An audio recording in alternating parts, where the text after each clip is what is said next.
Good morning. Welcome to the Reaper Blog Community Hangout. This is number 23. We're going to do a Q&A today. I also like to recap the Apple event that was this week and, the things that are related to that for music production. Yeah, a few odds and ends, but mostly Q&A, so bring your questions. Well, last week we did a couple hours of answering audio engineering quizzes with mixed results. Some of them were good, some of them were bad, some of them were not fun at all. So I started a quiz for the Reaper blog. I've got about 20 questions done so far, working with ChatGPT to come up with questions. I'd like to make it more like 40 to 50 questions, so we're not going to do that this week. Maybe next week that will be done. What I've done so far, it works well, it's tested. Stay tuned for that. Last week we were talking about drum machines, and the Korg Volca sample was kind of like my top pick for that. I had not ordered it at that time. This Wednesday, I put in an order for one, and I told my wife, and she had already ordered one last Friday without telling me. So for a moment, I had two of them coming, but I canceled that order, and so that one should be here tomorrow. I think there's a lot of people that have them because it's such a low-cost sampler, and it's surprisingly deep what you can do with it. I'm going to have fun with it. So this week there was an Apple event, and they had a bunch of announcements. One of them was a 15-inch MacBook Air. Traditionally, the MacBook Airs have been the thinnest, smallest, lightest laptops that they offer, and they've been like a 12 or a 13-inch model. So now they have a 13 and a 15-inch model. Basically, the specs are all the same. They've got an M2 chip. Bigger screen size is the main feature. It's a little bit heavier. I think the ports are all the same. Processor speed, all that kind of stuff. Pretty much all the same. So if you're looking for thin, light laptop with a slightly larger screen, this seems like a good option for music production.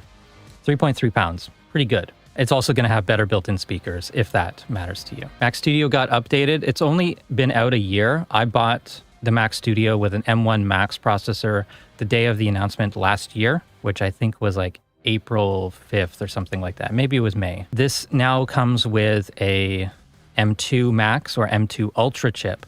M2 Ultra is crazy. It's basically like two M2 Maxes together. It's just double everything. So it's a huge chip, obviously costs a lot for that. So I have to say this has been such an easy computer to work with, the Mac Studio with the M1 Max. It's just done everything I've needed. The software currently is in a really good position where pretty much everything works. You can use a lot of the Intel stuff as long as it's 64-bit, works with Rosetta. There's tons of software that's Apple Silicon native. This has a ton of very fast ports. It's got a SD card slot in the front, which has been really helpful for any time you're going from a camera or a field recorder straight to the computer. Two USB-C on the front. There's Thunderbolt 4 in the back. There's 4 of those. The newest ones have HDMI 2.1, I think it's called, which is the latest. It'll do like 8K and stuff like that. I still use a hub, already owned a hub from my previous computers, and that works with an adapter. So I've got a Thunderbolt 2 to USB-C or Thunderbolt adapter. So I'm running some of my cameras off that. In a studio, we've got a shitload of USB peripherals. So it starts at $199 US or 2,500 Canadian, I believe it is. For me, it was a no-brainer. It was less than I expected when they announced it. If you're looking for an upgrade, highly recommend the Mac Studio. After a year, very few, if any, problems with it. They also have a new Mac Pro. If you need PCI slots, the Mac Pro is really the only option. I guess there are some Thunderbolt external things, but you can get a Mac Pro with the best processor that they currently offer, the M2 Max Ultra Pro Plus. You get 4 PCI Gen 3 slots, X4 Gen 3, 4 PCI X8 Gen 4 slots, 2 PCI X16 Gen 4 slots. I don't know what all these things, what the specifications of all those are. It's good stuff, and it's really the only way to get these PCI slots in a Mac. This case is like so empty without the PCI slots filled in. So you're going to use these for high-end ADD converters. You could use it for graphics card, but this is going to have a pretty good built-in graphics as well. So yeah, it uses the same case as the previous version of the Mac Pro. It's expensive. This starts at $7,000 US. If you have a professional studio that needs the best, fastest stuff and you only upgrade every couple years, then this is the time to get the Mac Pro. They've announced a bunch of improvements for iOS, for iPad OS, for Mac OS. Bunch of little things that are nice, but nothing really game-changing. One thing that I will definitely be using for Safari is save a website as an app. I'm going to be doing that with YouTube Music, since there's no YouTube Music Mac app still after all these years. And for some reason, they won't let you use the iPad version of that app on the Mac. YouTube just doesn't allow it for some reason. Probably because of microtransactions or something. That's what's happening with the Mac stuff. They also announced the Vision Pro, their augmented reality, virtual reality headset. It's $3,500. It seems interesting. I think it has no relevance for music production. So we don't really need to talk about that. I think DAW editing in augmented reality will be really awful until there's DAWs made for that. I think just opening up Reaper and then remote controlling the DAW by pinches is going to be really weird. That's not going to work. You can use the Vision Pro as a virtual screen platform. You use your Mac and mouse and keyboard and Reaper normally, but with huge screens that don't block your speakers. Okay, that seems interesting. I would worry about eye strain, but yeah, you don't really see people using VR with speakers. It's usually with headphones. Colleague switched to working in a completely VR-based remote work environment using Oculus. Still uses a keyboard and mouse, but has 4 50-foot virtual screens around him. Very cool. Vision Pro actually has your ears completely exposed, so it would work actually not that bad.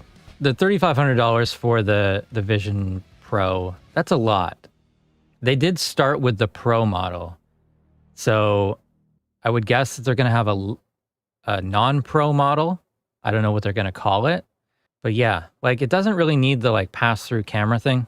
The screen displaying your eyes, it's weird to me. I would rather have someone else's eyes there. I would, Homer Simpson's glasses, have Shrek's eyes or something like that.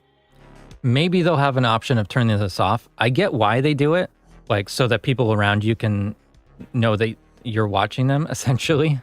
It is still weird, and certain angles it distorts strangely. In general, if you're sitting at home on your couch, you're gonna get rid of your TV and use this. If you want to watch a movie with your family, you need 4 of these. I've never used any VR headset or anything, so I don't really know what it's like. But in general, I don't like the idea of it. I don't want to have something strapped to my head all day.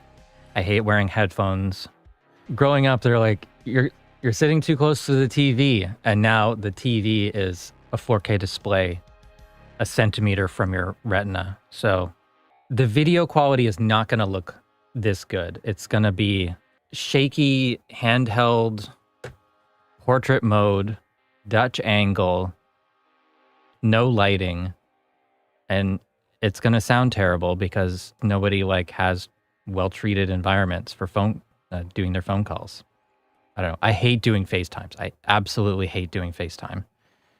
For me, it's the most appealing VR headset thing because it's not made just for games. But also, I think I would hate wearing it for more than 15 minutes.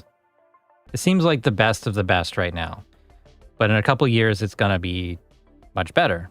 And I'd rather just wait. Seems like they're motivated to make it a normal everyday device, the same way Meta is. Tech's a little too expensive to get there still, though. All the stuff that I've seen from Meta is just so terrible looking, cartoony. They didn't have legs until earlier this year. And especially when people are in the same room in an office and they've all got the Meta headsets on. It's just weird to me. I don't get it. First question from Eddie. I'm working on a project that has several versions. Which would be the best way to work with these versions without duplicating all media? Start with the basics here. When you're in Reaper and you have a project, you can do a save as that will give you the option of saving the project in a new folder. You can use this create subdirectory for project. You can do copy all media or move media. These options are important when you have a project already started and you want to move it to another location, collect all of the media that belongs to the project, prepare it for someone else to open on their computer. So these are important options. It's good file management to use these options the first time you save, or if you're doing a special version of something. Also in the file menu, there's this save new version of project, and that's going to save the project in the same folder. It's not going to touch the media, and it's just going to add a number to the project. So I've got a project here, and if I check in the view menu, go to Project Media Effects Bay on the source media page, under the path, I can see which folder that these files are currently in. If anything's different than the rest, I know that that hasn't been copied to the project folder. In this case, everything here does belong in this project folder. If you don't know, project folder, file, project settings, media, this is where your project folder is. So path to save media files. If you just put in media, it's going to make a folder called media wherever you save that project. I would not use this browse function in most cases because that's going to always save into some other folder. I don't like that. I like having a media folder or an audio files folder for each project. So I've got this project. I've already checked that everything that's in the project is in the media folder. If it's not, you could also use the Project Media Effects Bay. Take this file like the clap here. I go to move or copy file. I can move the file to the Project Media directory. You would not use this if it's a sample library type file. You would want to copy it in that case. If this file was a recording that was living in the Reaper Media folder, for example, or just some unsorted directory, if it was in the downloads folder or the desktop, those sorts of places, you can move it to the Project Media directory and copy file. If not, if it's something that is a one-shot sample or a loop, and you want to keep it together with your project, copy file to Project Media directory is the way to go. In this case, everything's here. And if I wanted to make a new version of this, I can use save project as. I keep all of these things unchecked because it's already showing the correct folder here. So Diodes and Rust demo, that's where this belongs. I don't need to do create subdirectory. I don't need to do copy media, and I don't need to do move media.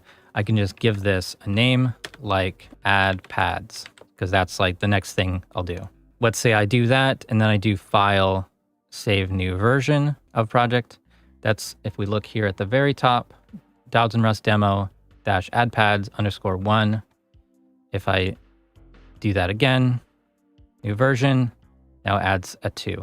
In that case, we're only creating a new project file. None of the media is being touched. So the original project file, there's a version that I did earlier, and then there's the manual save with changing the name, and then the save as new version files. There you go. Is there any chance Reaper will include some VST-I on future updates? There's always a chance. I haven't seen anything in testing right now. There are a lot of plugins being made by the community in Repack. You can find a lot of things. Not a lot of instruments, but tons of effects. Reaper can run VSTs, VST3, audio units, JS effects, and clap format plugins. There isn't really a reason for the developers of Reaper to do that. Yeah, Jason says, one of the guys that doesn't use any of the included stuff, only third party. I'm a mix of both. I think if I wasn't teaching Reaper, I might not use the built-in stuff too much. I'm so grateful this is on today. I've been in a battle with my playback having issues. I followed your video on fixing that, but to no avail. The plugins that are being used are just Reaper plugins. Basically, while recording, everything is fine, but when I go to playback, the media will randomly cut individual channels or completely glitch the track for a second or so. You are on Mac. Okay. I can at least show you my settings. Audio device, I use 48K, block size of 128, sometimes 64, sometimes higher, not higher than 1024. Using this option down here for different input and output channels, that can affect performance. I'm using an aggregate device that also affects performance. Ideally, you're just selecting your audio interface to begin with. For streaming, I need to use the aggregate device. In the buffering page, these are my settings. I uncheck auto detect the number of needed audio processing threads. I just don't like keeping it on auto because I can tweak it here. I've gone back and forth on some of these things for the behavior, for the thread priority. I've had it on time critical before. I moved it back down to highest. Media buffer, I keep very low. So this is sort of like the delay before playback. If you have slow drives, this can make a difference here. If you're not running on an SSD, then you need to have this a little bit higher, which is just like getting the data off the disk before it starts playing. And in this case, I'm only getting like 150 milliseconds of that data before it just spits it out. Basically the minimum amount of delay. Disable media buffering for tracks with open MIDI editors. Disable media buffering for tracks that are selected. I have that unchecked. Media buffer size for per take effects UI open, 30 milliseconds. Anticipative effects processing on, always have that on. Render ahead time, just half of the default. Allow on tracks without effects, uncheck. Allow on tracks with open MIDI editors. Allow live processing on 8 CPUs. So 10 is like the default number on this processor, so I just go a little bit less. In advanced disk UI, everything is default, I believe. Other than that, I'm not really sure what that could be. I don't think any of the other settings really affect any of this stuff. Yeah, if it's not heavy VST processing and things like that, then it's really hard to say what that could be. Recording is fine, but playback is not. That's very weird. What's your audio interface? As a test, maybe you could go to the built-in Mac interface. Tascam Model 24. It's a 2021 MacBook Pro. That's a M1 processor or Intel processor. I would think that this would work okay. It could be the hard drive. Are you playing back from an external hard drive or internal, or is it SD card? Does it record onto this and then play back through Reaper? I've never seen this interface mixer before. Well, I could show you the external drives that I use. So I use one of these enclosures. Anything of this type will be fine.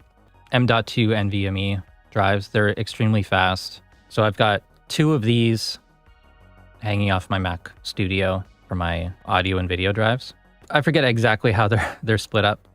I think it's sample library and video as one, and then audio as a separate one. Something like that. The speed of the hard drive definitely makes a difference. You can use a tool called Blackmagic Disk Speed Test. Select target drive. Let's take the audio drive. 870 megabits per second. The internal drive is much faster. Built-in drive on the Mac Studio is extremely fast. How would you connect it to the laptop? So the drive goes in the enclosure connects with USB-C. So it comes with a USB-C to C connector. It will do USB 3.2 up to 10 gigabits per second. So I don't know if you have USB-C on that laptop, or maybe use a hub. You might be able to find something like this with just a different connector. If your external drive isn't a SSD, then that can make a big difference. IK Multimedia has this new bundle. They call it a Mix Your Own bundle for T-Rack's 5 plugins. 5 plugins for $99, 10 plugins for $149, or 53 plugins for $200. These are great plugins. I use them a lot.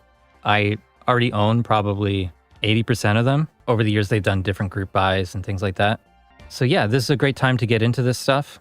5 plugins for $99, that's pretty fair. 10 for $149, that's $15 a piece. I think that's a great price for a plugin.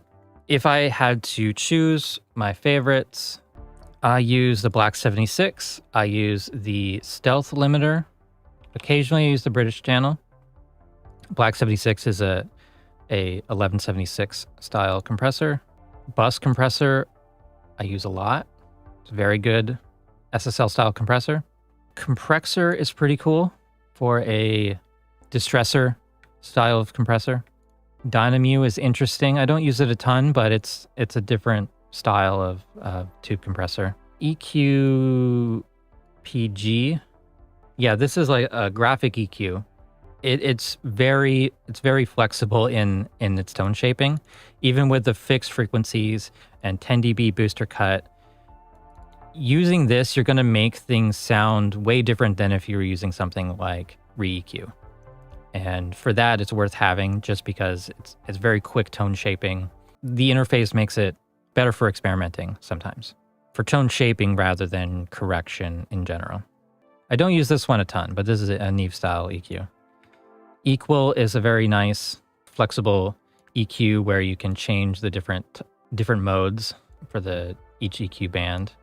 You can have this like very paragraphic EQ sort of thing, but you can change to like a Pultec style band or USA style, which is USA Styles API, I believe, or just straightforward digital mastering style EQs points.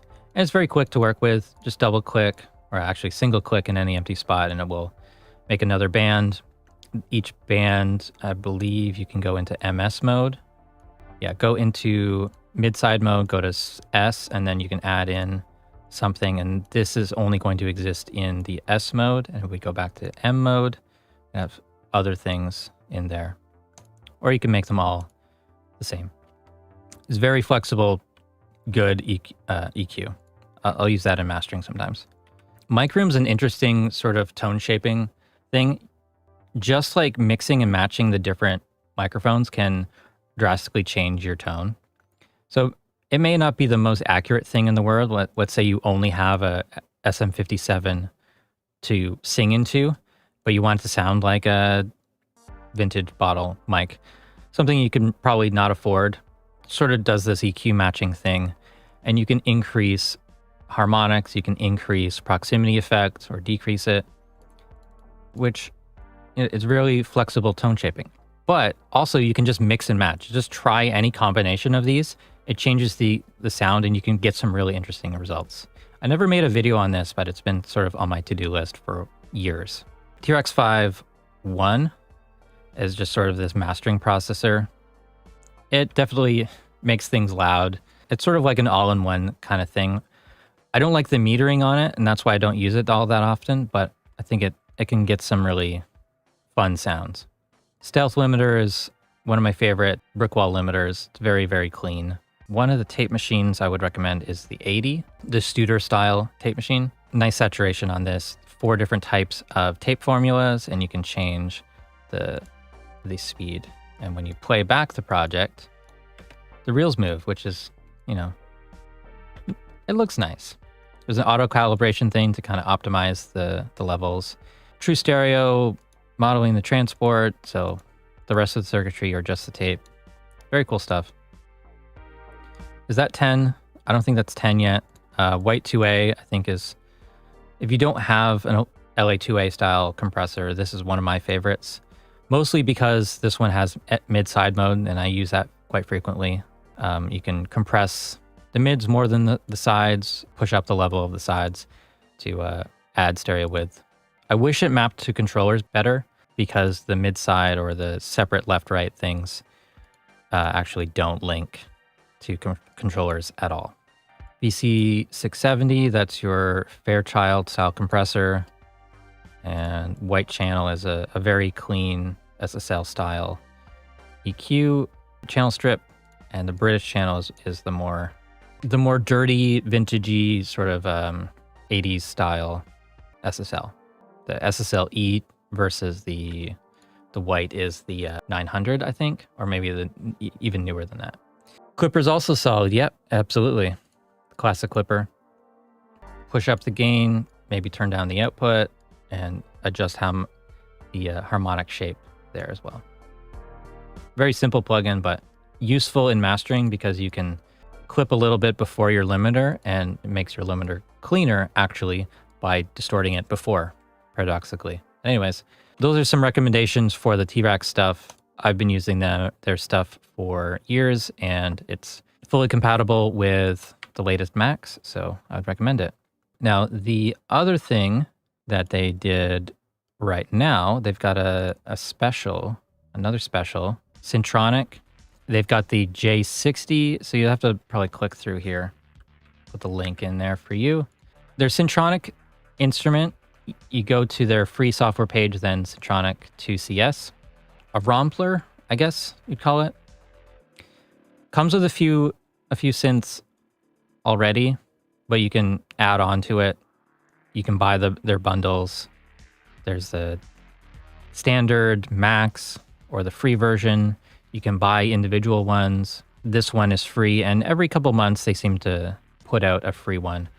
I've had a few over the years, but I don't really use this instrument, the Syntronic, very often. If you don't have a Juno 60 style instrument, this is a good time to get one. You're looking to buy one. There's Arturias. There's Tal. It's another good one. The Tal Uno 60. Did a video on that, and it's gotten a lot better since that. Probably wouldn't recommend the Roland hardware. I'd rather have the software, I think. Stopped buying plugins when I realized how little music recording I have time to. Buying plugins, buying hardware, it gives you a little bit of a boost of motivation sometimes. Keeps things interesting to have new stuff all the time. But that feeling doesn't last. I've got so much new stuff this year, but this week I haven't touched any of it. I played bass once, but I didn't turn on my synths since the weekend. Problems with IK Multimedia? I haven't had any problems with IK Multimedia. I was slightly annoyed that it took them a while to get the Apple Silicon support, but in the end, I forget about all those times that I struggle with that. New user question. I have 2 tracks that have wave data. I want to copy a section of the wave in track 2 to run the same section in track 1 and normalize the volume. What is the best way to do this? I don't really understand the purpose of that. To normalize, you can open up the action list, search for normalize, and do that there. Copying sections of items, it's make a time selection, and then you want to use the action copy selected area of items. So if I do this here, it should be like a Control-Shift-C should do it, and then paste. Navigating around the project, it's a little hard to see, but there's this little target thing, this little notch on the cursor, and that's your paste target, essentially. Pasting is always going to go to the first selected track at the edit cursor position. So if I take this item, I cut it, click here, it's going to be at this position in the time, and on this track when I paste. Now, if I make a selection like this, where I've got 3 things, and I copy that, if I click here and paste, it's going to go below, right? So it's not going to automatically go to the first selected track. You have, like in this case, this is the track that's selected, but the item was on a track above it. So you just need to choose that target and paste. I think people get confused by that, where things are going to go. Once it gets pointed out, it gets easy to remember. Tracks don't automatically get selected when you make selections across tracks. Let's say I do a razor edit, and then I cut, and then I paste. It's still going to go to wherever the first selected track is. If I have 2 tracks selected, it's going to go to the first one. For replacing vocals. Okay, so I wouldn't normalize. I would just change the volume. There's not really a reason to run normalize. Let's say that like this is verse 1 and this is verse 2. I want to take this section and copy it over to the same spot. I'd probably set my grid to like quarter notes, so it's easy to make selections. So I'll just make a selection there. I would usually just hold down the Command key on Mac or Control on Windows and drag that and just drop it where I want it. And then probably zoom in here, maybe turn off snapping, and then put in a little fade like that before and after, if it was a vocal. So I would like roughly make my selection using the grid, paste it into the same grid position. So if I'm R11, beat 3, you can see here in the clock, beat 3. If I'm copying something from beat 3, I want to paste it in on beat 3 of a different bar, most likely. Those are the sorts of things you need to pay attention to. Will I participate in this month's ReaMixed? Probably not. My mix ranked number 13 last time, and I thought it was pretty good, so maybe I won't. I don't know. I'm not really mad about that result. I thought I would have done better, but I did only spend like 2.25 hours on it, so it's fine. I think with a round of revisions, it would have been better. At the end of it, it still sounds like my mix, and happy with it. I did another paid mix that week, and I spent a little bit longer on it than that. You know, I'd rather spend my time on those sorts of things. From Wicked RPG, I saw a toolbar items you had in Reaper in one of your videos that said shrink 2 and stretch 2x. What are the actions you used for those? Great question. Actually not sure if I've ever shown these in a video. It may have been in one of my video editing course videos. Shrink x2, stretch x2. So I've got an item here, press shrink x2, it shrinks it, changes the play rate to 2x. I can do the stretch x2 and just doubles the size. I've got that.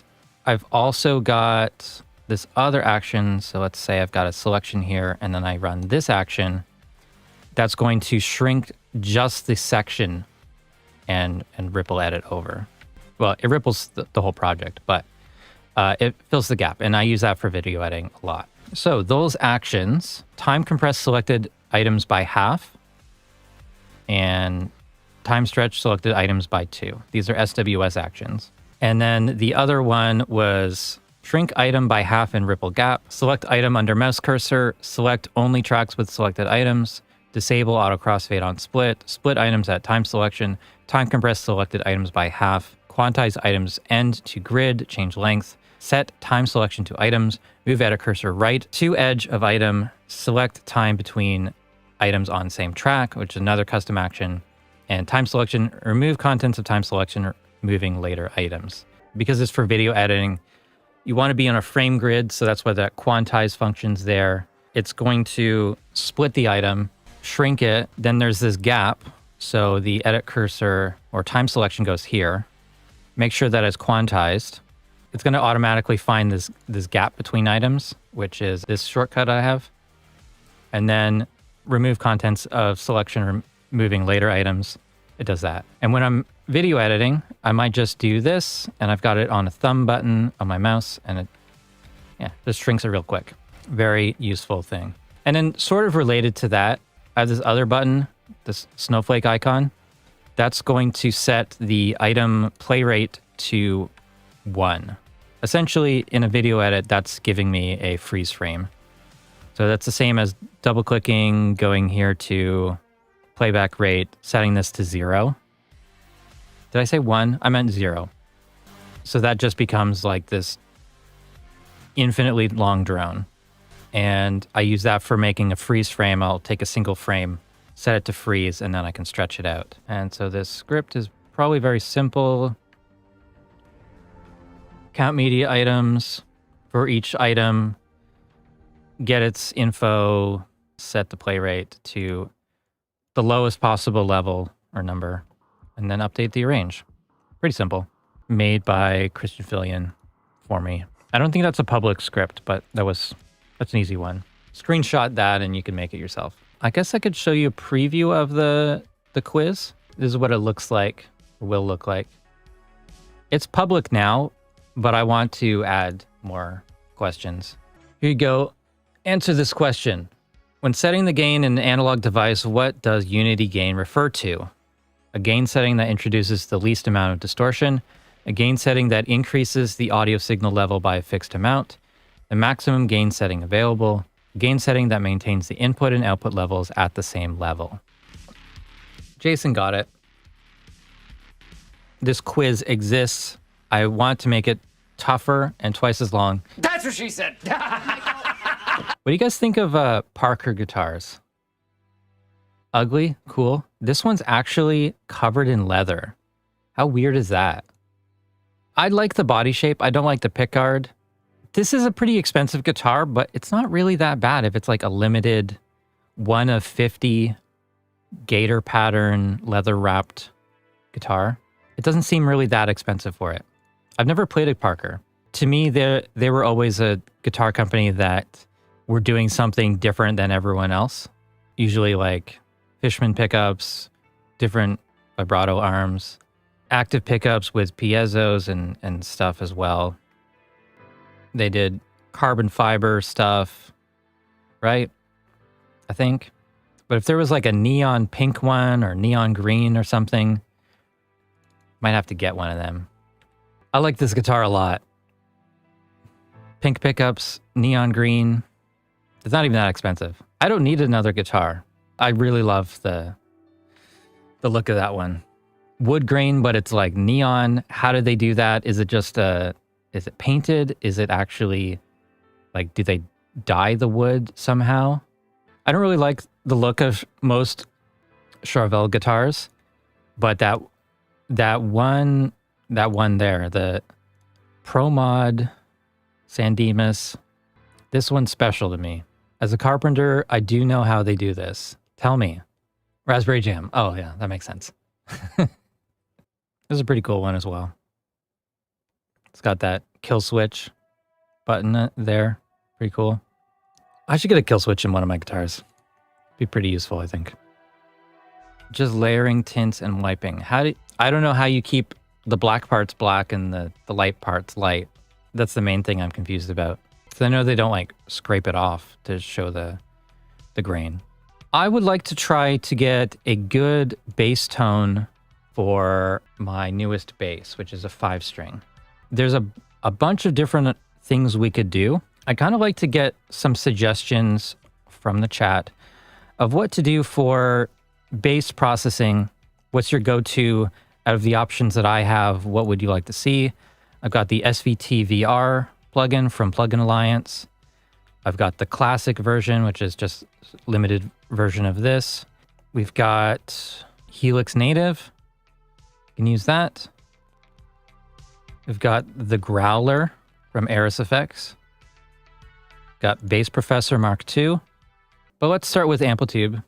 Go straight for the bass stuff. I think I've got a good amount of bass preamps unlocked. In which cases do you prefer to record guitars in stereo versus in mono? I almost always record them in mono, unless it's like a lead where in the mix I want it kind of spread in stereo. But usually it's just on the left, just on the right, 2 separate takes for stereo guitars, and then a single one in the middle if needed.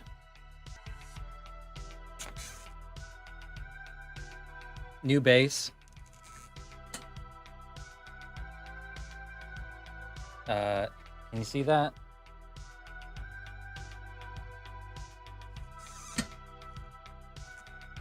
So it's like a matte black or satin black Ibanez. What's the model? I have no idea. SRM S625EX 1P-01. 5-string multi-scale. Pretty cool.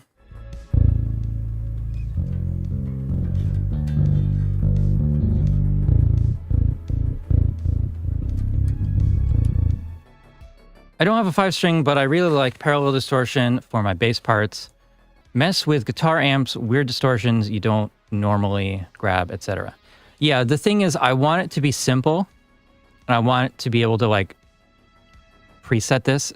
I've got everything in Amplitube 5. I got everything in Helix Native. I've got the SVTVR, and then there's like 10, 12, 15 cabinets just in that plugin. There's the Growler, there's the Bass Professor, and then you get into frequency splitting, parallel distortions, things like that. So there's a lot of stuff in there. I guess I'll do EQ flat on this for consistency, both pickups. And let's...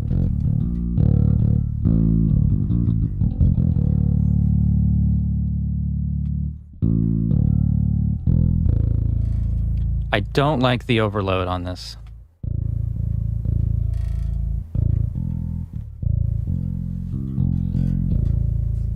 Okay.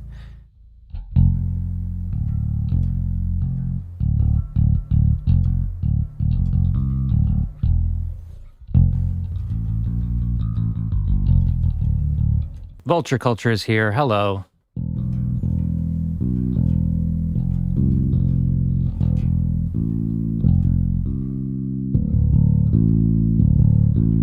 Here's an idea. I would love to have some sort of demo track or multiple demo tracks of my synth drum pack. Would Vulture Culture and or Jason Gilman Jr. be interested in doing some demo tracks? It doesn't have to be even like more than a minute. I think I messed up by not doing demo tracks when I released that. I just did like a tutorial video, how I made it, and that wasn't as interesting. Mid shaping on or off?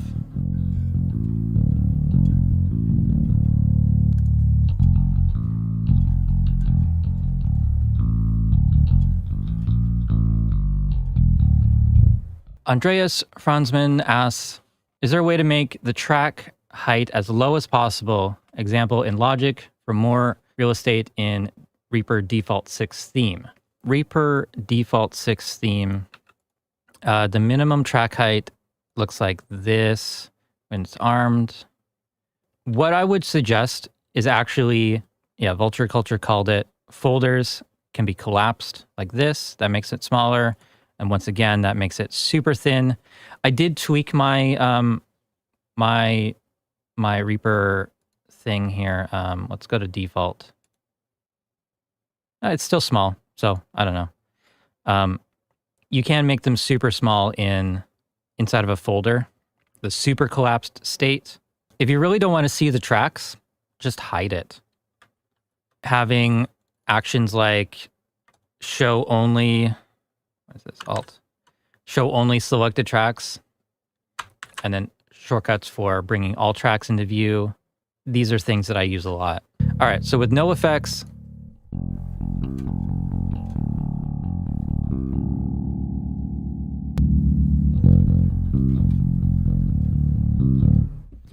It's louder, but it is also a better tone. So I'm liking that.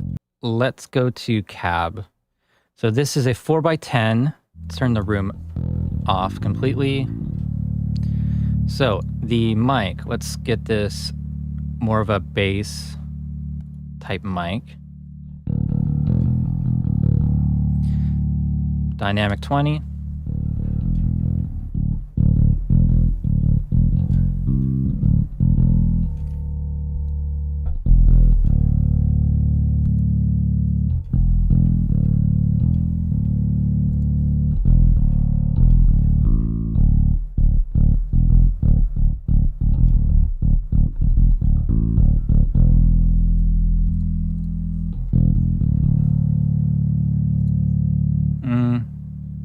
Dynamic 20, I'd probably go with. I'll just adjust the position.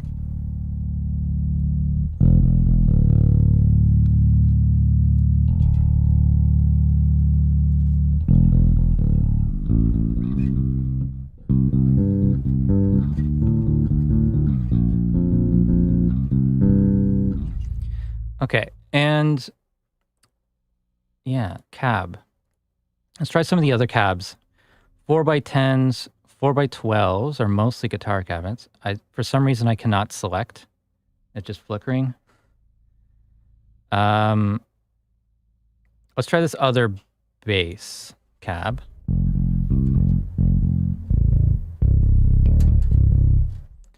Okay, let's try SVT 4x10.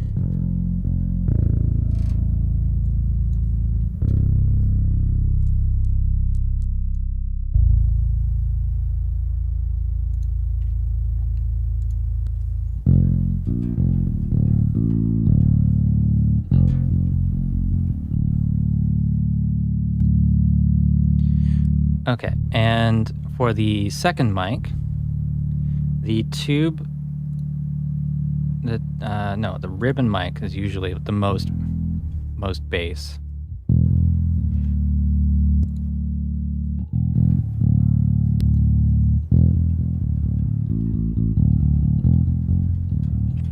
Why do ribbon mics have more bass?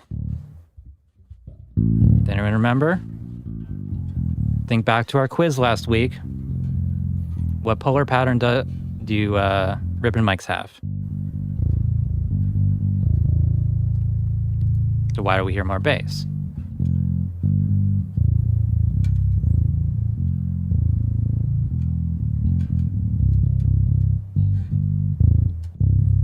Ribbon mics have a bidirectional figure 8 polar pattern that gives them more proximity effect. Jason got it. I'm kind of liking that tone. Let's see if we can blend that in. So I'm going to polarity invert one of those mics. And then we want to adjust the position.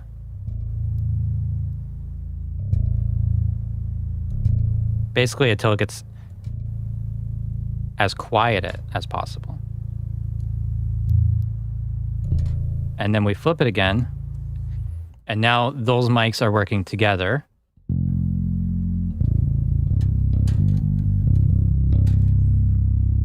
So there's the RE20 style mic. You know, I don't know. Maybe I'll just go with actually a brighter mic. Okay, then we need something to generate some harmonics. So let's add in the DS1 style overdrive. Start with a drive all the way down.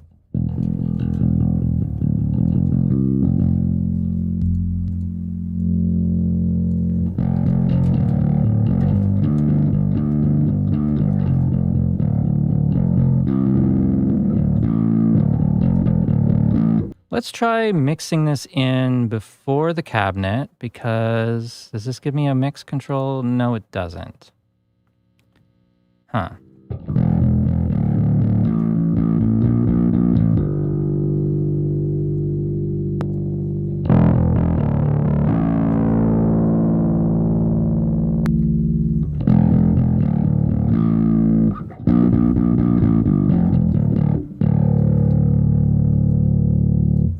All right, so that's the overdrive, DS1 style. Overscream is the, you know.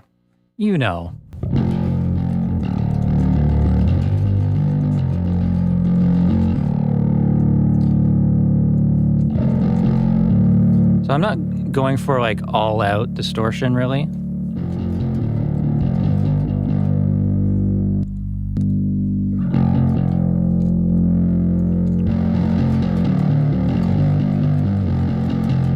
I'm always curious how it's going to react. Diode overdrive is sort of like a modded tube screamer thing, I think.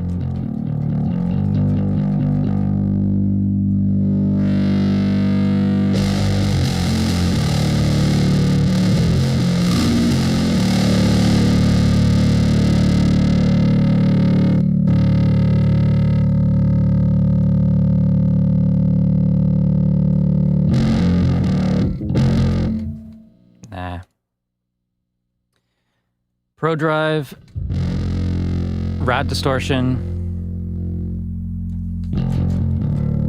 which I don't really use too often on bass.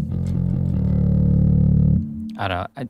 I can never get anything good out of this particular rat pedal. There's this one.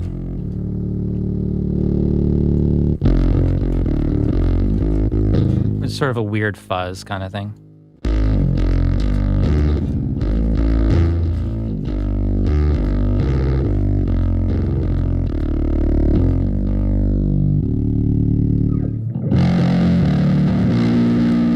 That's not so bad.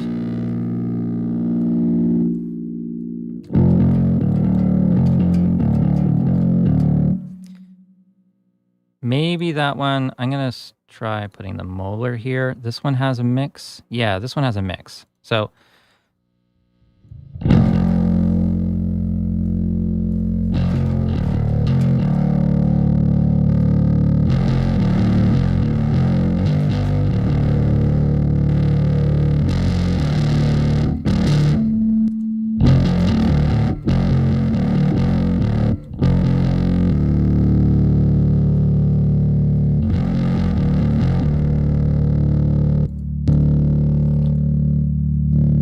Okay, so we can't do like a full frequency split here.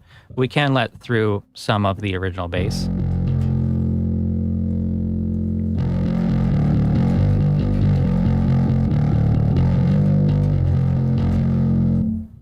Just the tone. This is the only one that has a mix control, and I don't like the tone of the distortion. All right, power grid.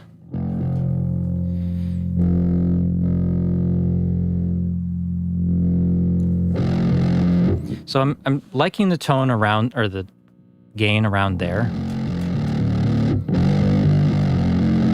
But I want more of the lows of the original bass to come through.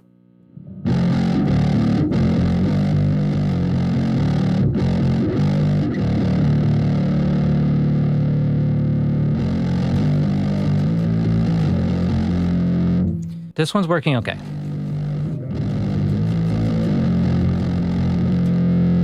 All right, 10-band EQ. Let's do a bit of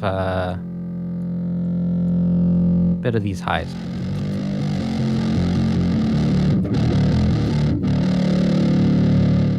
Maybe not.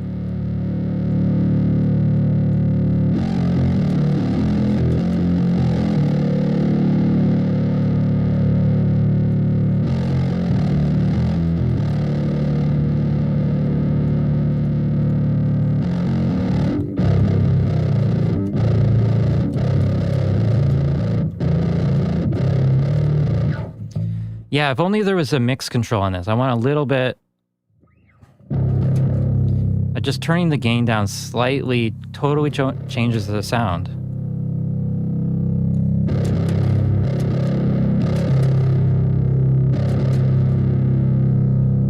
I want it to sound like grindy, not, I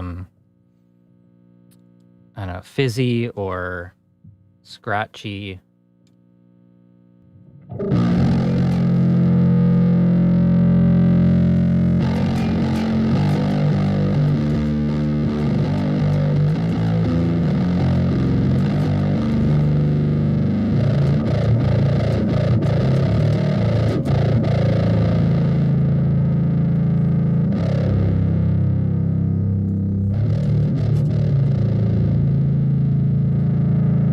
Can I split the chain at the bottom? Yes and no. I don't have every feature unlocked.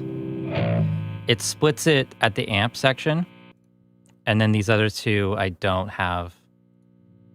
I have to upgrade. I mean, this might actually sound good. So...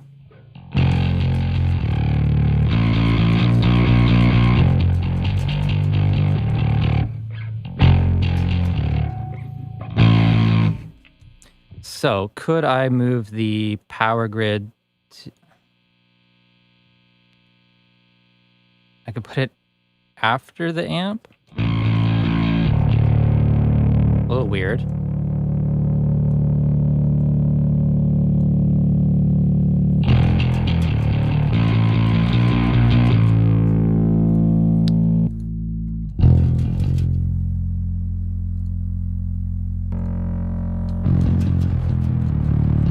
I think that actually did help, Pat.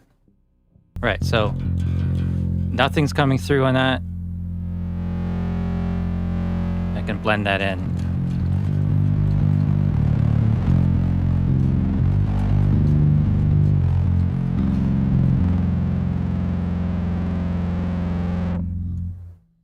Let's just crank up the EQ and then maybe no bass. Oh, that's a weird EQ.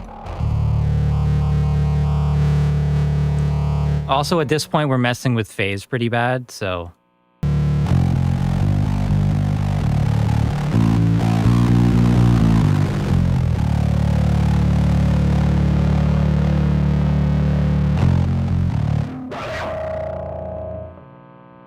I think we're getting there. And then it needs some sort of... EQ. So let's go to the rack section and get the parametric. Put that after. Go to the highs, frequency, gain. So I want to use the EQ in the power grid to push into the distortion, but then we're gonna roll off the highs using parametric EQ. Okay, bass chain number 1. I think that sounds pretty good. Let's jump ahead to the Growler because it's simple.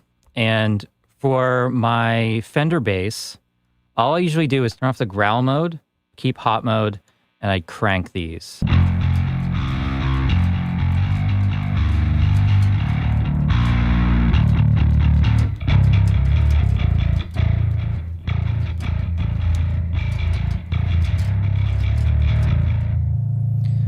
It's a pretty brutal one. So there's a couple different cab modes.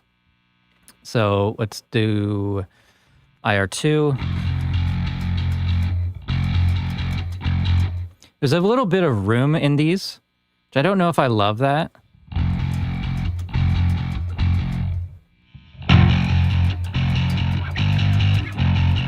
So that one's a little bit brighter. I think that cuts through pretty well. So 4 plus sub.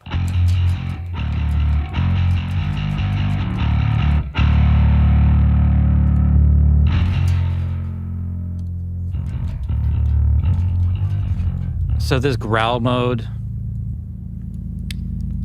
I don't know what bass it works well for, but it's so like murky. I don't like the growl one. I've never tried this on synths. I should actually try my my Poly D through that, or the Mavis through the growl and the hot.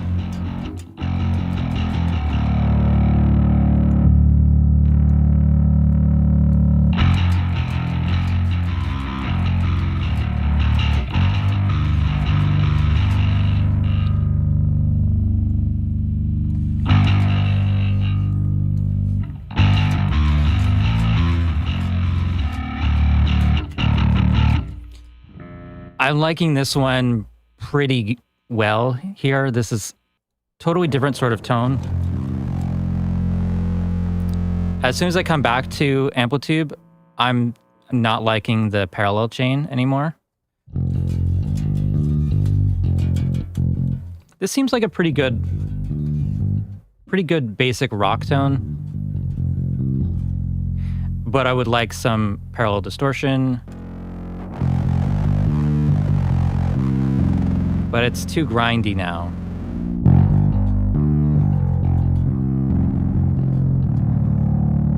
Ripping distortion, maybe, yeah. Kind of like tearing paper or something.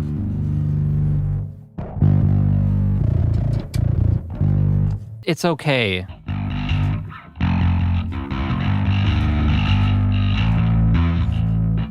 So yeah, back to the Growler.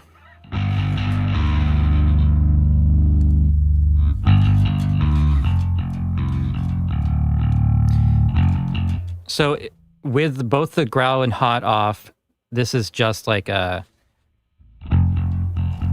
amp kind of sound.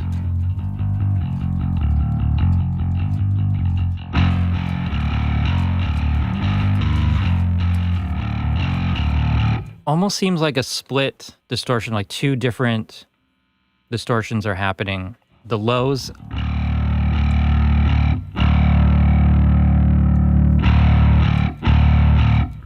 There's like this upper mids thing that is almost separate from the note. Maybe it's just when the treble is up quite that high.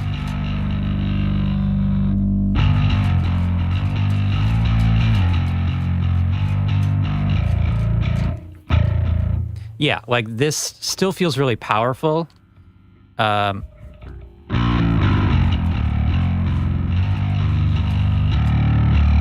It's pretty clear. Sounds good with a pick. Bass Professor Mark II. So this is a Reaper only JS effect. Yeah, it can sound harsh on bass, but in a mix sounds very good. Yeah, with drums and guitars, sometimes too much distortion on bass actually sounds just right. And you actually use less distortion on the guitars. I did a video about this whenever I first discovered it, but I don't always use it. So start with dirt all the way up.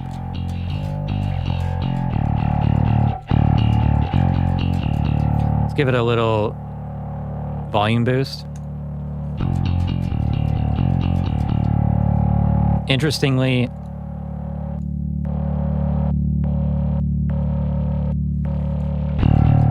that distortion is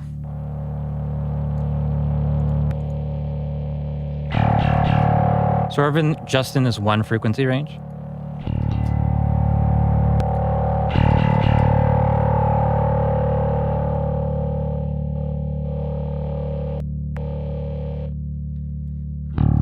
It's got like this formant,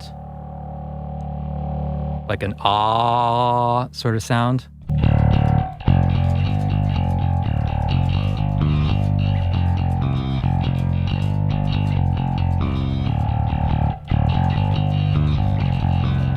Is this really live? Yeah, it's really live.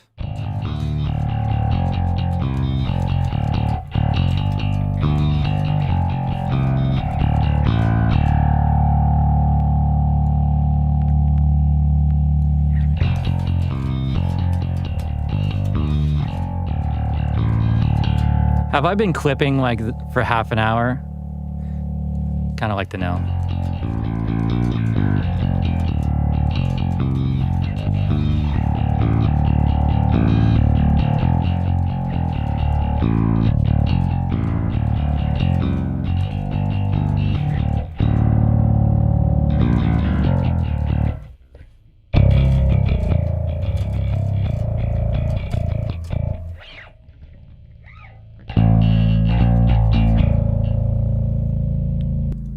Back to the growler.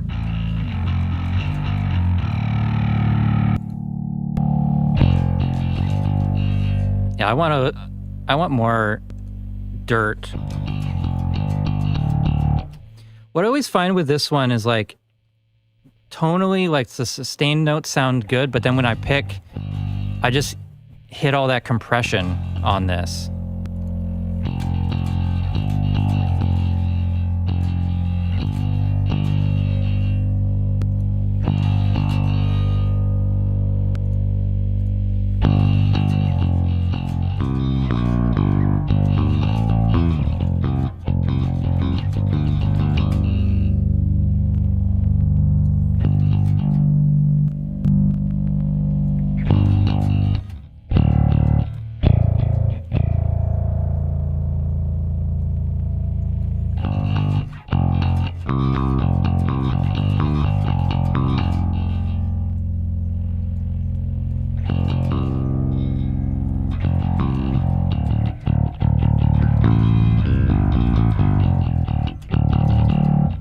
I think this one sounds pretty good, just around here.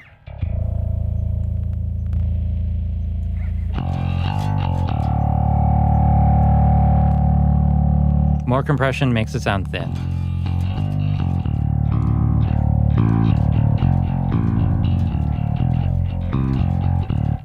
I thought multi-scale would be weird. What's only weird is the string spacing. Trying to slap on this is kind of weird. You'd grab a short scale. Depends on the type of music you do. I actually don't own any short scales. So this is like a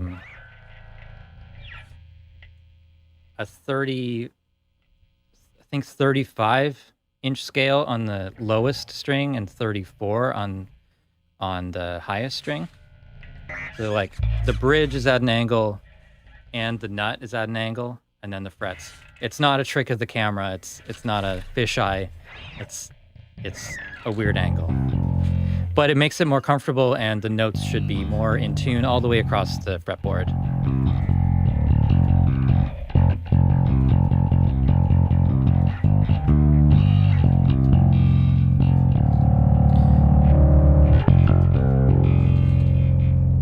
All right, so now I've got the EQ on the bass.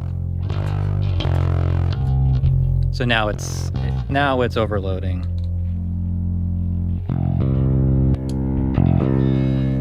This is the bridge pickup.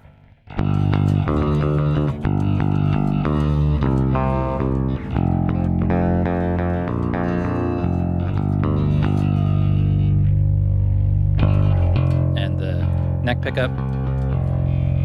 And back to the middle.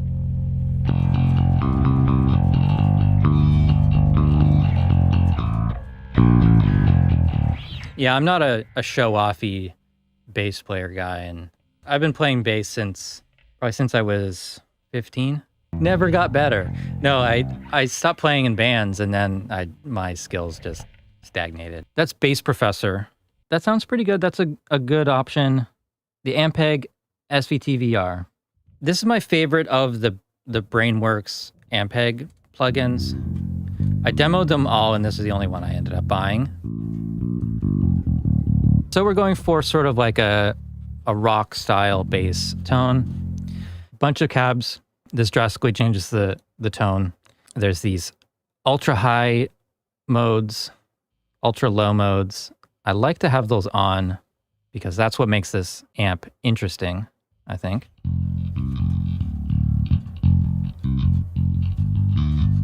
Four options here: channel 1, normal and bright, and channel 2, normal and bright. So channel 1 normal is usually what I would use. The bright has a low cut on it. You really lose that 5 string.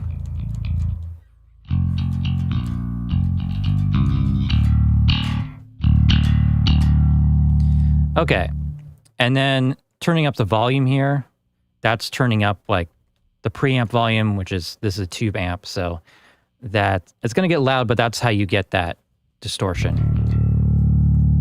And then we can adjust the volume here on the power soak section.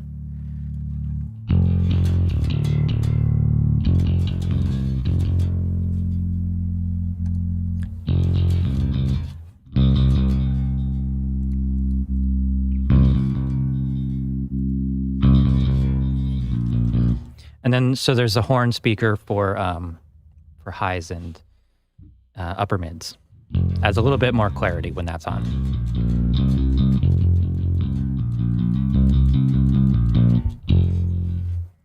I think I showed this in a guitar video. I think I may have had my baritone crank everything and then ultra off. Yeah.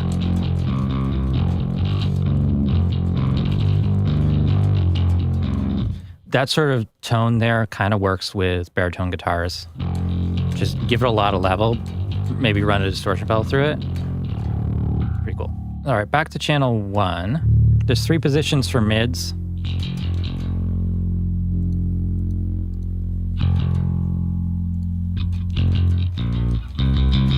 I don't like 3.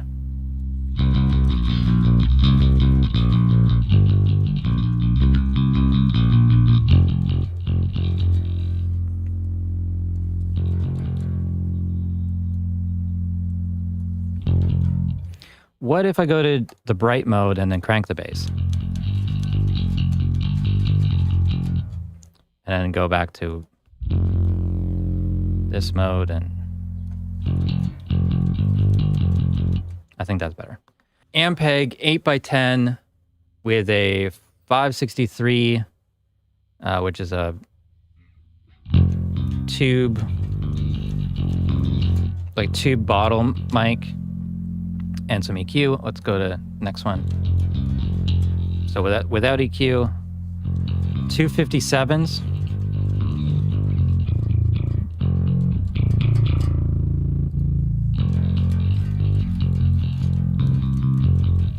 So when I think of an amp like this, I think classic rock, I think hard rock, Rage Against the Machine, Death from Above 1979. But I know that all those bands, it's not just the amp. They probably have a preamp pedal or a distortion pedal.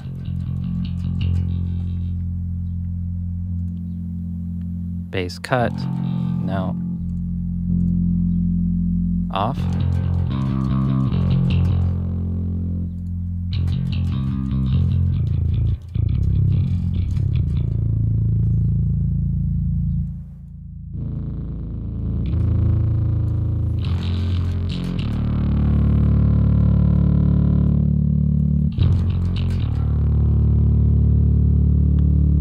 Let's do...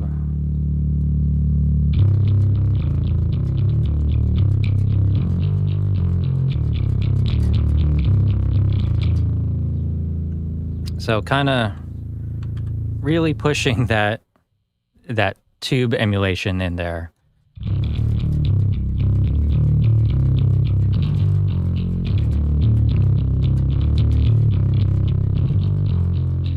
All right. I'm liking this so far. I think a different cabinet.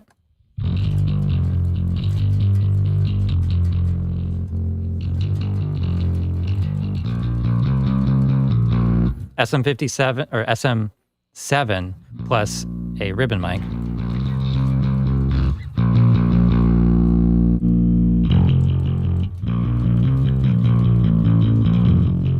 That's pretty cool. Number 7, blue bottle mic. This is a 1x15 cab.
All right, I think number 7 is probably...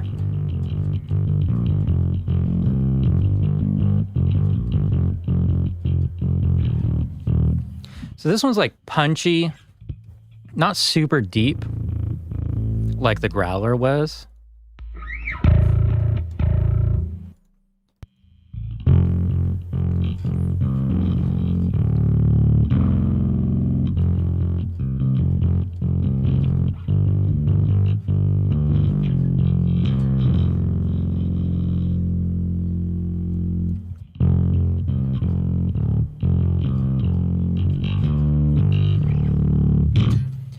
I want more harmonics. Do I have a plugin that is just a distortion pedal?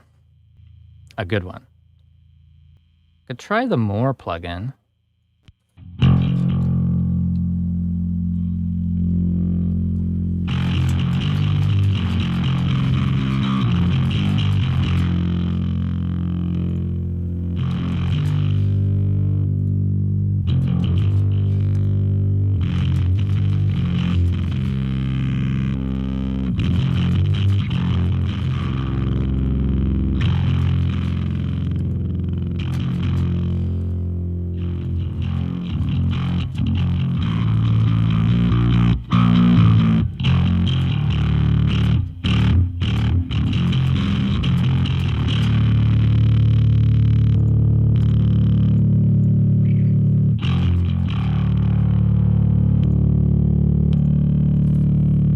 So I might actually not push this so hard.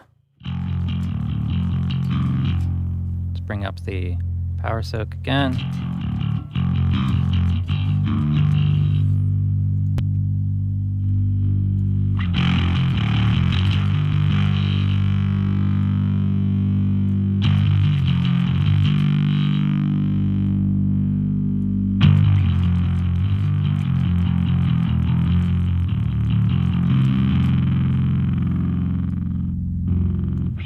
I don't know. I find SVTVR to be pretty hard to get a good bass sound. Maybe it's just my EQ settings here.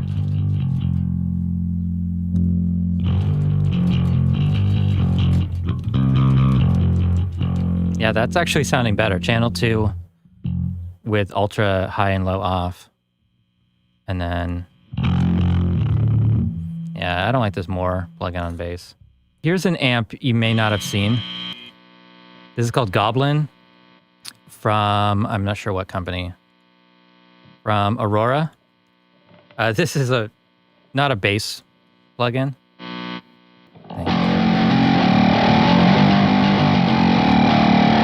This is the gain all the way down. This is the lowest gain on this plugin.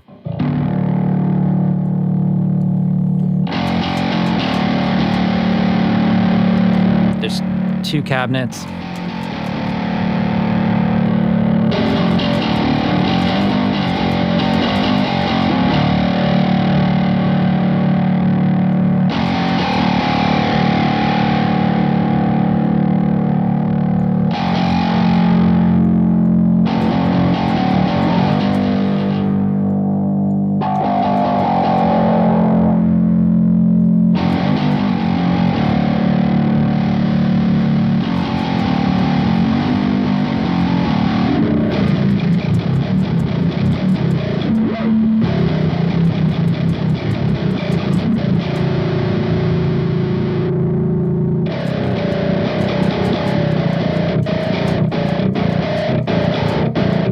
It's a pretty fun plugin. I'm not liking it so much for bass. I mean, maybe potentially it could be used. It's a fun free plugin. Anyway, we're back to straight out of the bass with some compression. Not a lot.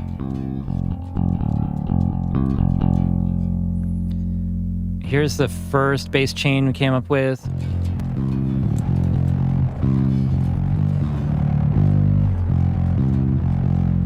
Which is, what even is this? I forget the brand name for this, what this is modeled after. It's being split. I'm not using any of these pedals. It's being split into a power grid from Seymour Duncan, which is like a tube distortion. Messed around with the cab and stuff, but not extensively. If you want to get rid of distortion, go to chain 1. Sort of just a solid bass sound. We can add some room. Maybe change the room type to amp closet.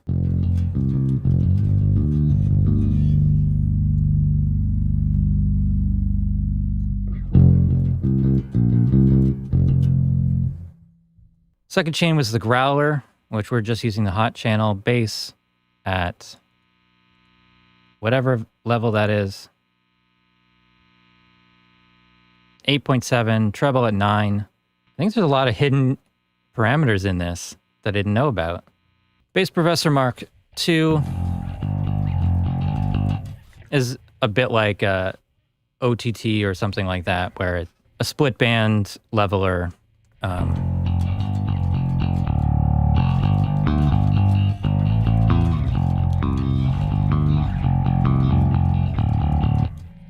So with these 7 bands, you can really dial in the EQ kind of, which is pretty cool.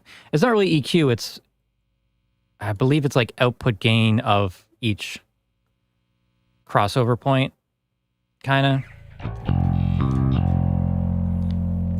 And like this presence control is basically the only one you need to tweak to fit it into a mix.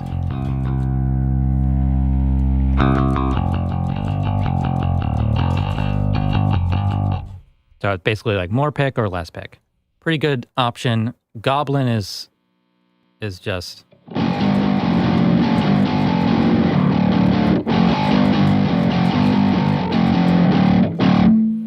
I don't have any other Aurora DSP plugins, but I should investigate them because Goblin's pretty sweet. Ampeg SVTVR, I think it needs some sort of distortion pedal.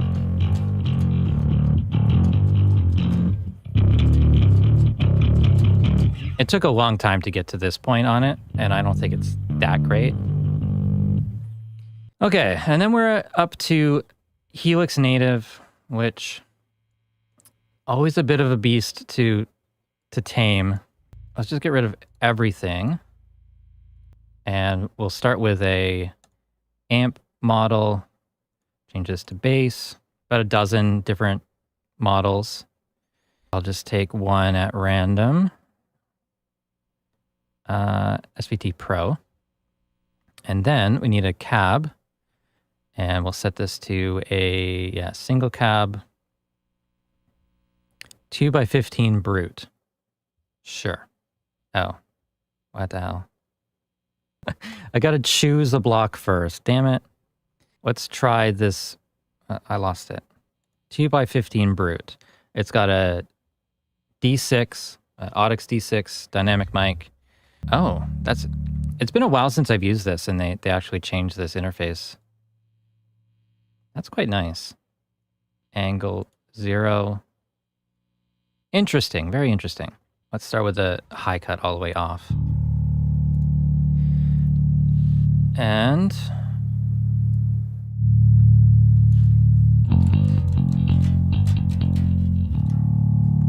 ultra low, ultra high, bright, and EQ, everything on.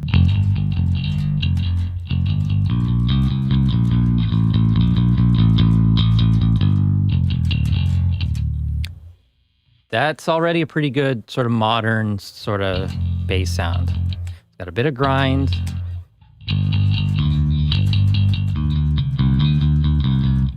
Another dynamics thing, and we'll put in a LA Studio comp.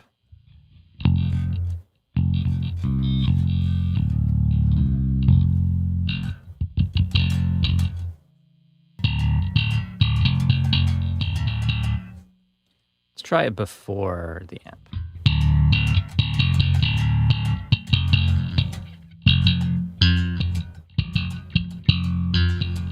After.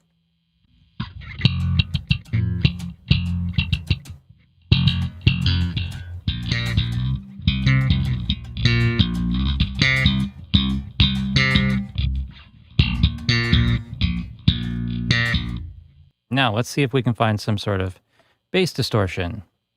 I think there is one in here. 0 amp bass DI. So that's your Sans amp model.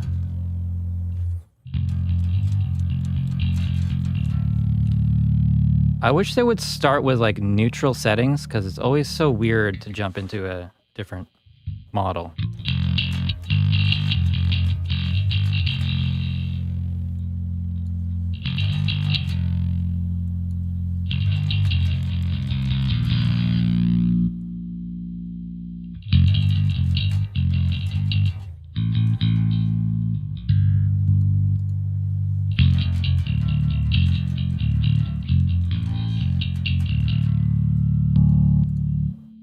Obsidian 7000.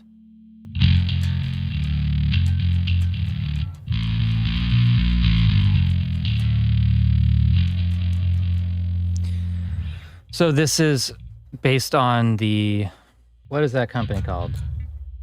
This is the Microtubes 7000. I forget the name of the company. Dark Glass, yeah. Obsidian, Dark Glass. Makes sense. Which I've never used the hardware before. The bass DI, the 0 amp, doesn't sound like my Sans amp pedal.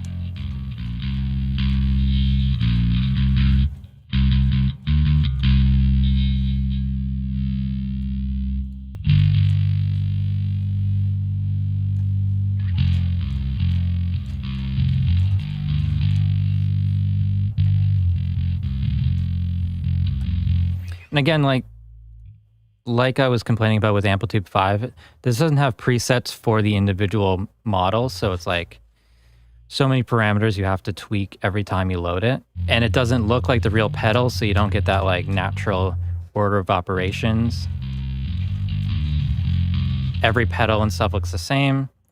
Easy to get lost, in my opinion. Clawthorn drive. I don't know what that would be the equivalent of, but it seems like a dual channel distortion.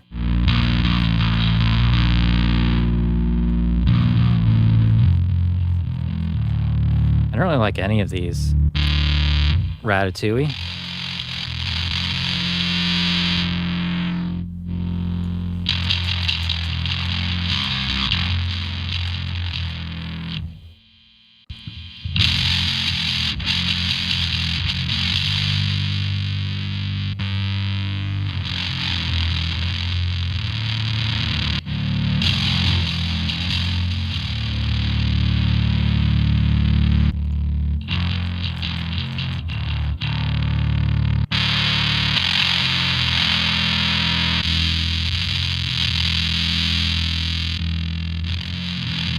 I don't like most of these. They sound really bad to me.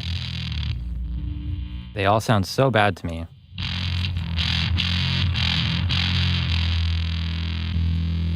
Unless we're just distorting the amp and it all ends up sounding the same.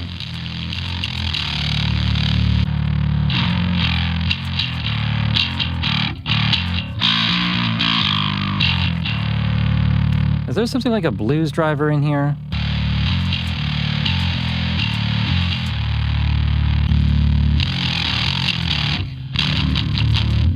A lot of them just sound like the same distortion with a different EQ. Not like in any of this stuff.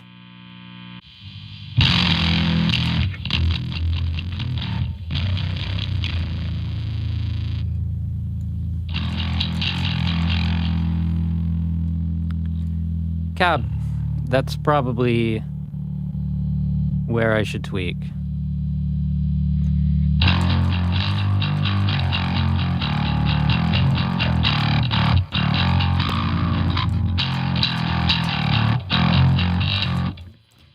Early Line 6 hardware is legendary and loved for their warm analog tone.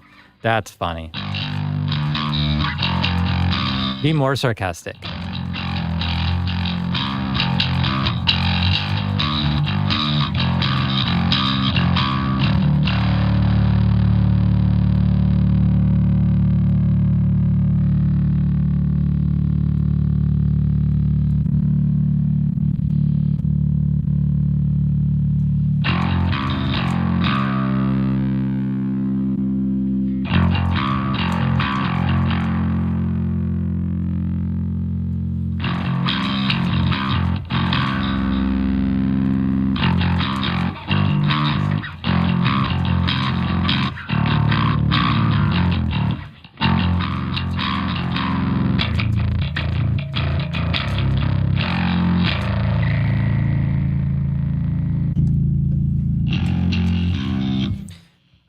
I wish they would just keep the same mic when you change cabinets.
It's all kind of sounding bad to me. I know some people can get great bass tones from Helix, but I am not one of those people. I feel like we started off better and it got worse over time. Boring. You have to double click on the name, but not on the letters or numbers of the name to change the preset.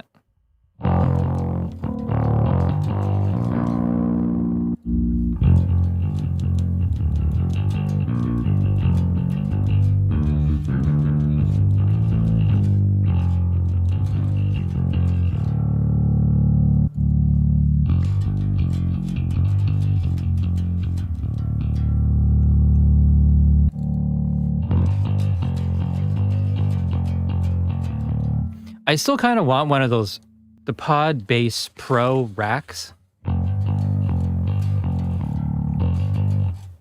I had the one distortion pedal, but I didn't really have many Line 6 products. I tried the original Pod a few years back, and it was bad. So I'm glad I never bought one originally, but I think I still made it work in the mix.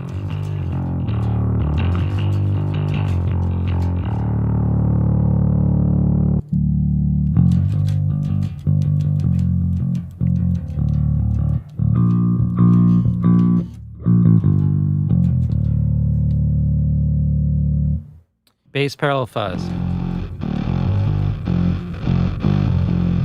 Weird.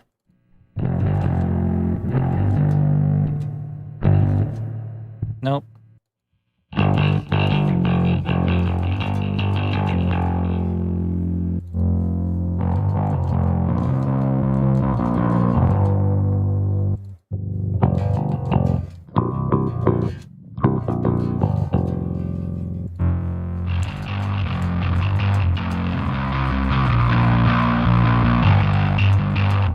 That one's okay.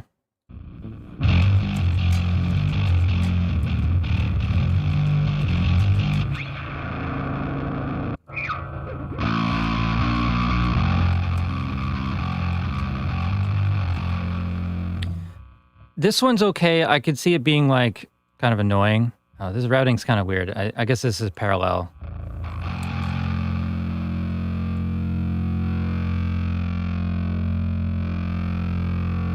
Yeah, using the rat here.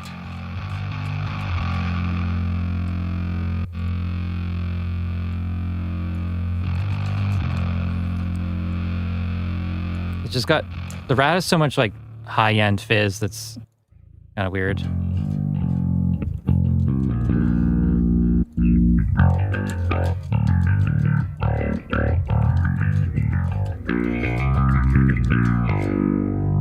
This one's pretty cool, I guess.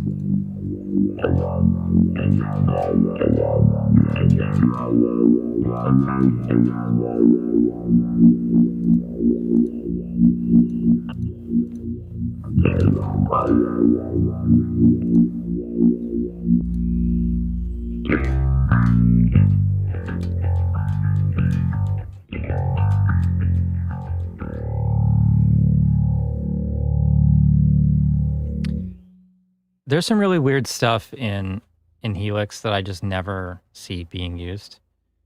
Lots of pitch stuff and weird filters.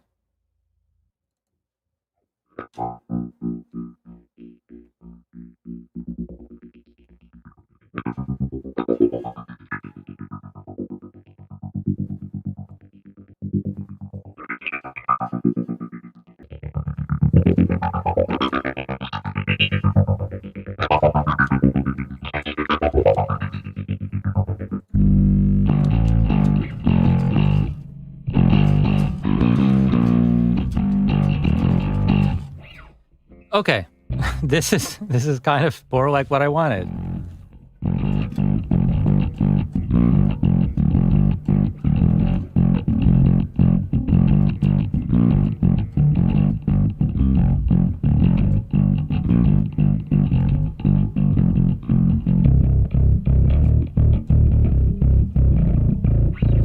How long has this been? 45 minutes of just Helix native? That's why I saved it for last. I knew it would take the longest.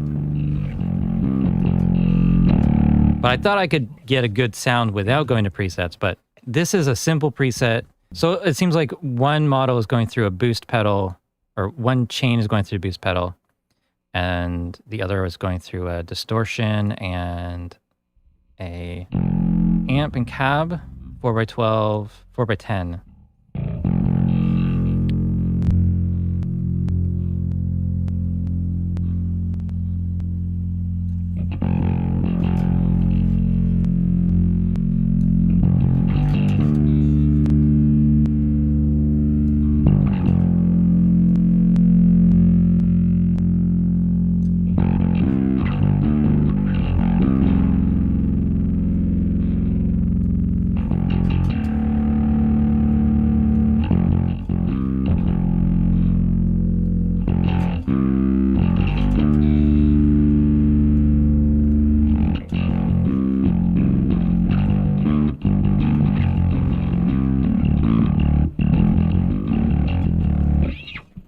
Cool. EQ bass. That's a pretty good preset for bass on Helix Native. Actually going to reset it. I think I made it worse by changing the cabinet. I used to play a lot of Incubus stuff on the Silence album, but I don't remember how to play any of it anymore.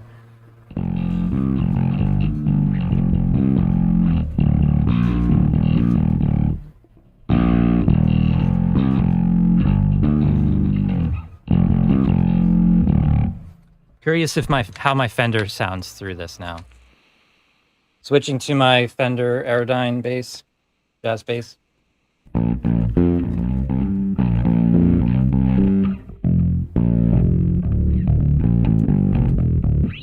It's so different. Oh my God.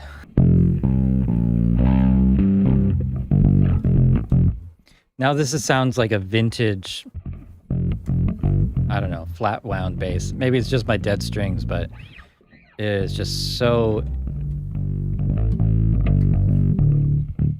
different.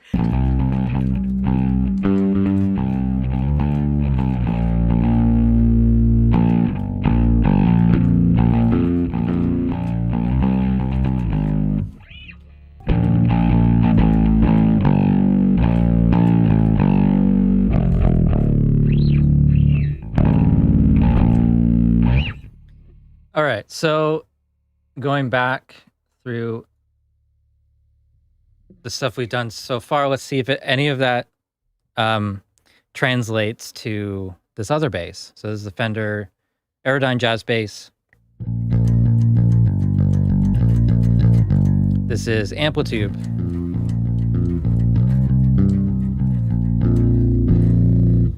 The Growler. Bass Professor Mark II. Goblyn.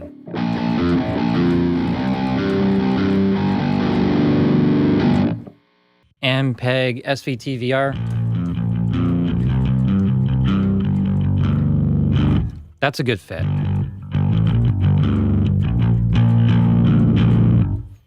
And then finally, Helix Native.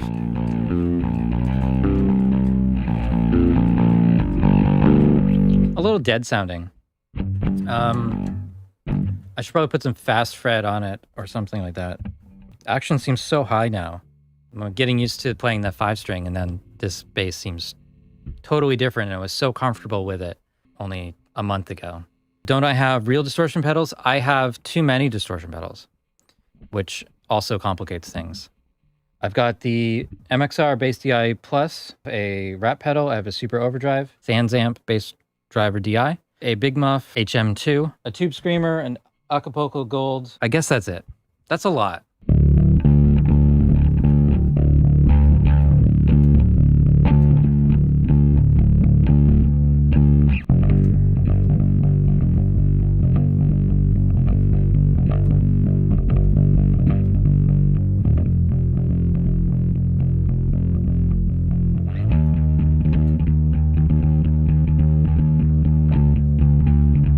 Compare with plugins? I have some of them, but not all the models are available in the different plugins. Like ideally, I find a good amp sound in the box, and then I use a distortion pedal. As many options as there are, I wanted to eliminate at least a few variables today, because going into those pedals, you can clip them. You can clip the signal there, especially using an active bass, which kind of just makes everything down the line sound worse. So this is just bass into the interface and then into some sort of amp thing. All right, any other Reaper questions before we... Oh, we've already gone past the regular time today. I didn't even realize. Busy playing bass. Put a oscilloscope meter at the beginning of the signal chain to see the input recording waveform isn't too squashed. Yeah, I could do that for, yeah, just to watch out for clipping on the input. I can do that. Usually I just hear it. Some of the pedals just sound real bad when you put too much bass into them. Got a massive audio project. I'm curious, is there any way to ripple edit only the contents of a folder or some workflow like that? Only ripple the contents of a folder. I would probably use the ripple single track and then probably make your selections using either grouping or razor edits. Electron sample drum machine is quite cheap regarding last week.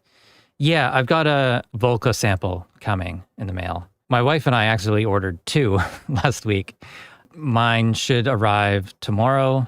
I'll definitely have some sort of content regarding that. Maybe I'll hate it, send it back and get an Electron or some other thing. It's one of those things where like I could get a cheap sampler like the Volca, or I could buy a vintage drum machine for not that much more, about double, 1.5 more. The Volca seems, I've been watching a ton of videos on it, seems to be a very popular product. A lot of people making videos and watching videos on the topic. It's more powerful than it seems. It seems like it feels like a toy in a way, kind of similar to these things, the Mavis. Very similar size to this, maybe even smaller than this. So it kind of feels like a toy. There's a lot of things you can do with it. There's third-party firmware for Volcas. I should check that out if it's possible to go back. But yeah, the plan is to load up Voltage Culture's Diodes and Rust sound library into that. There's 10 sample slots you can use. I've also seen a trick where you make a multi-sample file. So you put like your kick, your snare, your hi-hats, all 10 sounds. You put them into one slot, one sound file, separated by some silence, and then use the sample start thing to get those in. So if you run out of like the maximum number of samples that can load, you can do that. You can also do something like that. You take a long sample, speed it up in a DAW, add that to the sampler, and you change its speed to bring it back to normal. You get those interesting artifacts, but you've reduced the amount of memory that you need when you're loading it in. And that's kind of like an old school sampling kind of trick. The whole thing is just to like have some stuff to play around with without being distracted by the computer. But it'll eventually all end up in the computer and I'll multi-track it and all that sort of stuff. But like playing around with my synth, like my Poly D or Mavis or whatever, it feels like the only thing I'm missing is a drum track to play along to a lot of times. So if I have to do that in the DAW, I may as well just multi-track each instrument, and then I'm not really playing live and interacting with it. I'm more of a sequencing sort of workflow. For $150 or whatever it was, under $200 for the Volca sample, I think it's worth a try. See if I like it. And at the worst, I can always let my son play around with it, and rather than on GarageBand or whatever. All right, guys, that's it for the stream this week.